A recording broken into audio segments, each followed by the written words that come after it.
Hello everyone, कैसे हैं आप सब लोग।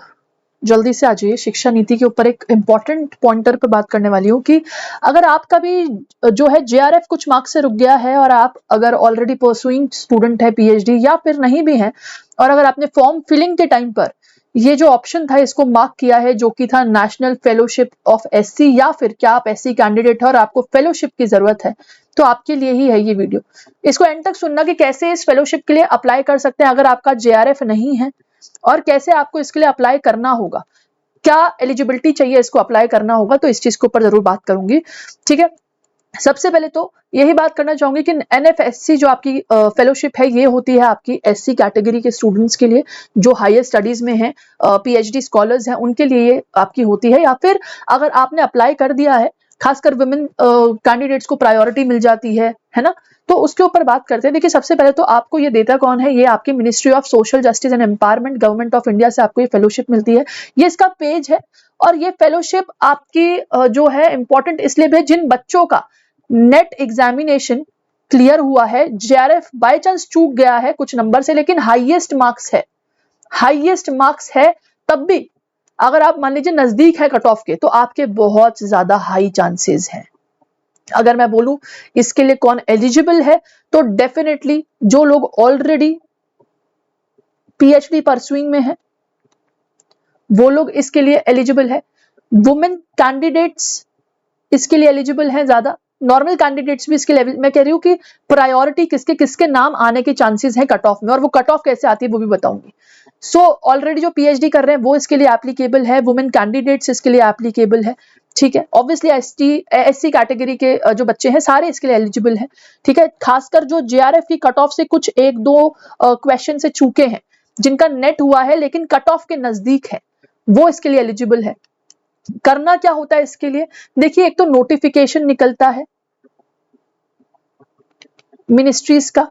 ठीक है, तो आप कोशिश करिएगा कि ministry of social justice and empowerment की वेबसाइट को national fellowship for SC students, इसको रेगुलरली चेक करते रहिए।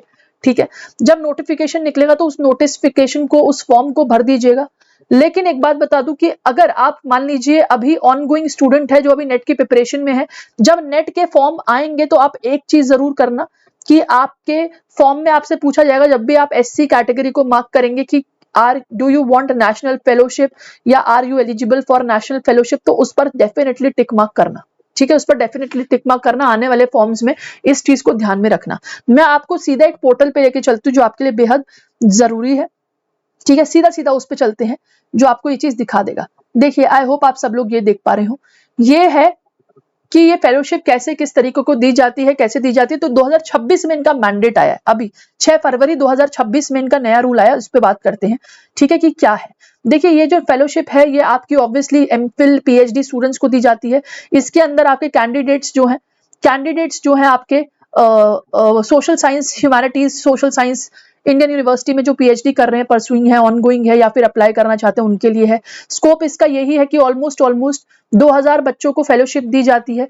1500 बच्चों को जेआरएफ फेलोज जो ह्यूमैनिटीज सोशल साइंस होते हैं उनको दी जाती है, मतलब कि, और 500 बच्चों जो है उसमें साइंस स्ट्रीम वालों को दी जाती है। कुल मिलाकर सीएसआईआर वालों को 500 बच्चे जो सीएसआईआर नेट देते हैं साइंस स्ट्रीम वाले, और यूजीसी नेट वाले जो हैं उनको ऑलमोस्ट 1500 बच्चों को दी जाती है फेलोशिप। ठीक है, आप इसके अंदर कौन सा एग्जाम क्वालिफाई करिए, नेट जेआरएफ और सीएसआईआर एग्जाम को क्वालिफाई करिए, तब आपको ये फेलोशिप मिलती है। कुछ इंपॉर्टेंट पॉइंटर पे बात जरूर करूंगी मैं, जो कि आपके लिए बेहद इंपॉर्टेंट है।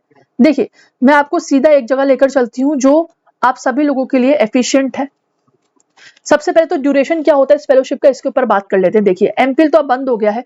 पीएचडी कैंडिडेट्स जो है मैक्सिमम ड्यूरेशन 5 साल का। ठीक है, जूनियर रिसर्च फेलोशिप यानी कि जेआरएफ आपको मिलेगा इस फेलोशिप के अंतर्गत। सेम अमाउंट मिलता है आपको जेआरएफ वाला, सेम ही अमाउंट मिलेगा जो जेआरएफ का है, और बाकी 3 साल के लिए आपको इसमें एसआरएफ मिलेगा, सीनियर रिसर्च फेलोशिप। थोड़ा सा अमाउंट जो है इंक्रीज हो जाएगा।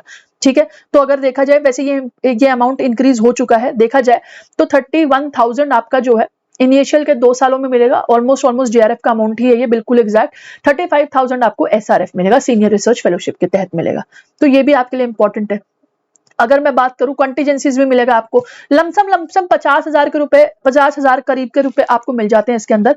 10,000 आपके जो है आपके कंटीजेंसी अलाउंसेस भी रहेंगे, 20,000 आपके जो है कंटीजेंसीज के साथ HRA वगैरह आपको मिलाकर ये सारी जो अमाउंट है ऑलमोस्ट 50,000 के करीब मिल जाती है।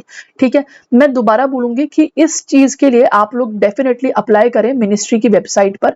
ठीक है, आपको जो है नोटिफिकेशन आते रहते हैं रेगुलरली। ठीक है, तो ये आपका रिवाइज्ड फेलोशिप, में जैसा बोल रही थी, रिवाइज्ड फेलोशिप जो है, जो वो ये है आपकी रिवाइज्ड फेलोशिप, जिसको आप लुक आफ्टर कर सकते हैं, ठीक है। तो ये चीज इंपॉर्टेंट है आप लोगों के लिए, है ना। तो ये रिवाइज फेलोशिप हो गई है, आपकी टर्म्स एंड कंडीशंस आ गई है आपकी एलिजिबिलिटी के तहत। मैं दोबारा आपको एक और चीज दिखाना चाहूंगी जो यहाँ पर इंपॉर्टेंट है कि कैसे रिजल्ट निकलता है।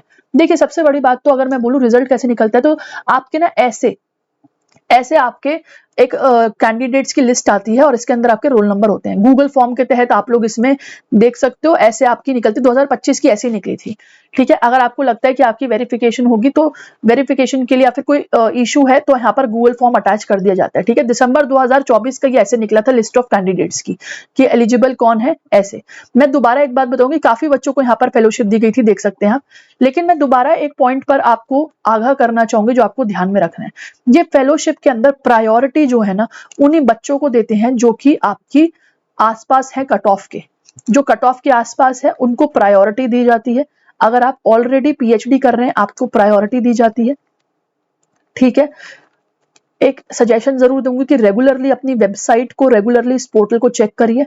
अगर JRF नहीं भी है तो भी आप इसके लिए अप्लाई कर सकते हैं। ठीक है, और जब आपने अपना UGC, जो करंट स्कॉलर्स हैं, जो करंट स्कॉलर भी नहीं है लेकिन UGC नेट के लिए पहली बार बैठ रहे हैं, जब आपका फॉर्म फिलिंग होगा ना, तब आप प्लीज इन पॉइंटर्स को याद रखना जो मैं आपको बता रही हूँ कि आपको नेशनल फेलोशिप ऑफ SC के लिए अप्लाई करना है। ठीक है, अब क्या है कि इस बार बच्चे कह रहे थे मैम इस बार फॉर्म में ही नहीं था, ये फॉर्म में ही नहीं था, तो यानी कि इनके पास ऑटोमेटिक रिजल्ट पहुंच जाएगा या फिर ये अलग से आपका फॉर्म निकालेंगे। ठीक है, जिसके लिए आपको आगाह रहना है, सतर्क रहना है। ठीक है, तो इस चीज को आप डेफिनेटली लुक आफ्टर कर सकते हैं। राइट, इसी के साथ और इंटरेस्टिंग सेशन आपके लिए लेकर आती रहूंगी। Thank you for watching. And अगर आप और किसी कैटेगरी से और आप इसको देख रहे हैं तो मैं आगे आप लोगों के लिए कौन कौन सी फेलोशिप आप अप्लाई कर सकते हैं, अगर आपका JRF नहीं है तो वो भी आपको जरूर बताऊंगी। फॉलो कर लीजिए इस चैनल को, शिक्षा नीति को, क्योंकि यहाँ पर आपकी बहुत सारी अपडेट्स जो है आने वाली है आपके लिए। All the best.